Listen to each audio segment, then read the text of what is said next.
বুধবার সন্ধ্যায় করণদিঘি ব্লকের বিকৌর পূর্বপাড়াতে অনুষ্ঠিত হল 40তম সার্বজনীন রক্ষাকালী মায়ের পুজো। এই পুজোকে ঘিরে বসেছে মেলা। পুজো এবং মেলা উপলক্ষে আয়োজিত হলো একদিনব্যাপী বাউল গানের অনুষ্ঠান। এই দিনের বাউল গানের অনুষ্ঠানে গান পরিবেশন করেন দক্ষিণ দিনাজপুর, জলপাইগুড়ি, মালদা সহ উত্তর দিনাজপুর জেলার বাউল শিল্পীরা। পুজো কমিটির সহ কোষাধ্যক্ষ রবীন্দ্রনাথ শীল বলেন, এই পুজো গত 39 বছর ধরে হয়ে আসছে, এবার 40তম বর্ষ পদার্পণ করল। এই রক্ষাকালী মায়ের পুজো বৈশাখ মাসের শেষে অমাবস্যা তিথি মেনে এই পুজো করা হয়।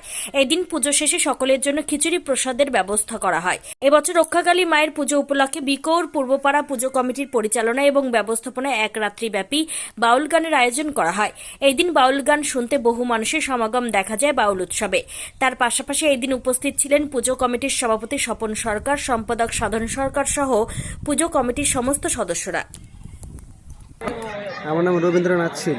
কোন দায়িত্বে রয়েছেন পুজো? আমি সহ কোষাধ্যক্ষ পদে রয়েছে। আচ্ছা, এই পুজো কবে থেকে হচ্ছে? এটা বিগত 29 বছর ধরে হয়ে আসছে, এবার 40 বছরে পদার্পণ করলো। আচ্ছা, এই পুজোকে ঘিরে কি কি এখানে আয়োজন হয়? এই পুজোকে ঘিরে আমাদের গত 40 বছর ধরেই এখানে পুজো হয়ে আসছে। এবার প্রথম বছর আমরা বাউল উৎসবের আয়োজন করেছি। আচ্ছা, এই পুজো কবে হয়?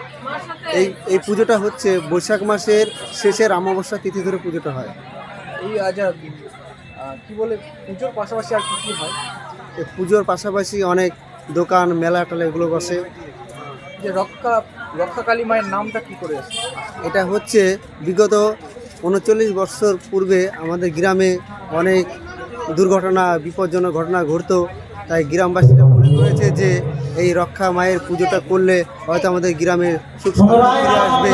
তাই সেখান থেকে আমাদের গ্রামের পুজো হয়ে আসছে প্রায় 40 বছর ধরে, এবং আমাদের গ্রামের সবাই ভালো এবং সুস্থ রয়েছে। আমরা চাইছি এই পুজোতে আপনারা সবাই আসুন। বৈশাখ মাসের অমাবস্যা তিথিতে, শেষের যে অমাবস্যা তিথি, সেই অমাবস্যা তিথিতে এই পুজোটা হয়ে আসে এবং অনেক দূর দূরান্ত থেকে ভক্তবৃন্দরা আসেন। এবং আগামীতে আমরা চাইবো যে অনেক দর্শক এবং ভক্তবৃন্দরা আসুক এই পুজোতে এবং সবার মনস্কামনা করুক, এবং আমাদের ঠাকুরের কাছে অনেক যারা যেরকম মনস্কামনা চাইবে আমাদের এই ঠাকুর সব মনস্কামনা পূর্ণ করবে এই অনুষ্ঠানে।